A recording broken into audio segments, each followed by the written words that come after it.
السلام عليكم ورحمة الله وبركاته بكل العملاء الكرام اللي مشرفينا وبيشتروا مننا الأفران وكل المنتجات اللي احنا بنقدمها. والله احنا بيجيلي تعليقات بجد، يعني مش عارفين نشكركم ازاي. والله التعليقات بتجيلي على الواتساب، التعليقات بتجيلي على القناة على اليوتيوب، على صفحتي على التيك توك.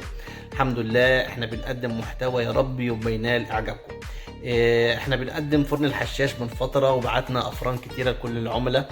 كمان يعني في ناس بتتصل عليا بتقول لي انا مش عارفه اشغل الفرن، فاحنا عملنا فيديو بسيط خالص عشان نقول للناس امن طريقه نشغل بها الفرن ازاي.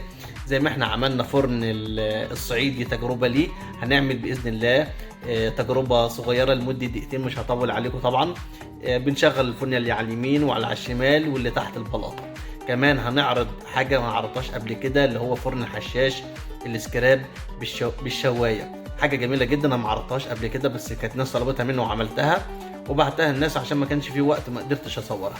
فباذن الله يبقى فيديو صغير يا رب ينال اعجابكم، وتشتركوا في القناه عندنا ونقدم محتوى يبقى كويس. واي حد عايز اي حاجه ارقام بتبقى موجوده على الصفحه وفي الوصف بتاع الفيديو. طبعا كل الحسابات بتاعه التيك توك او الفيس او اي حاجه عايز حد يكلمني انا ما بتاخرش على حد. ممكن بس اللي انا بتاخر عليه شويه الواتساب عشان الرسائل الكتيره بتبقى عندي الحمد لله. بس اي حد بيتصل عليا اتصال مباشر انا اللي برد بنفسي على الناس، وانا اللي بتعامل مع كل العملاء، وانا اللي بتعامل مع شركه الشحن. وباذن الله ما بتاخرش عن اي حد عايز مني اي حاجه.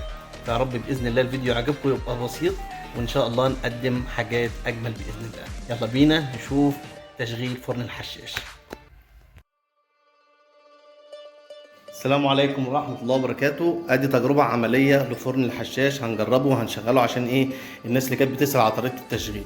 اللاكور اهو راكب في الانبوبة، مش بنركب منظم، ده اللاكور اللي انا ببعته جوه الفرن، والجزء التاني راكب في اللاكور اللي بيبقى جاهز على طول في الفرن. هنشغل دلوقتي الفرن وهنسمي عندنا زي ما اتفقنا 3 محابس.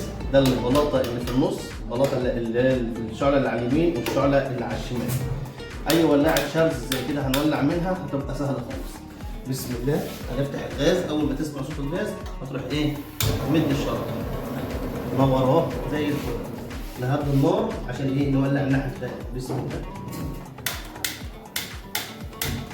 ولعت معانا 10 على 10. والبلاطه اللي في النص هندخل الولاعه جوه كده ونفتح النار هيشتغل على طول معانا. ولع اهو زي الفل. دي التجربة. عايزين نعلي النار تعلي وتنزل، وده النظام الجديد اللي موفر للغاز اللي كنا قايلين عليه. النار كلها بتلزق في بعض عشان ايه اي حاجة تستوي. عايزين نهدي النار هيهدى بالشكل ده.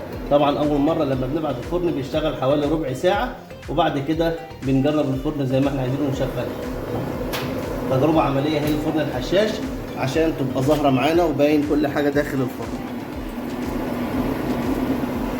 والنار ظاهرة تحت، طبعا مش باينة كويس في الكاميرا، بس ايه النار اللي تحت شغالة. ده طبعا كان الناس بتسألنا على تجربة اللي هي تشغيل فرن الحشاش. الحمد لله دلوقتي ايه ظاهرة قدامكم اهو اهيت وكل حاجة باينة.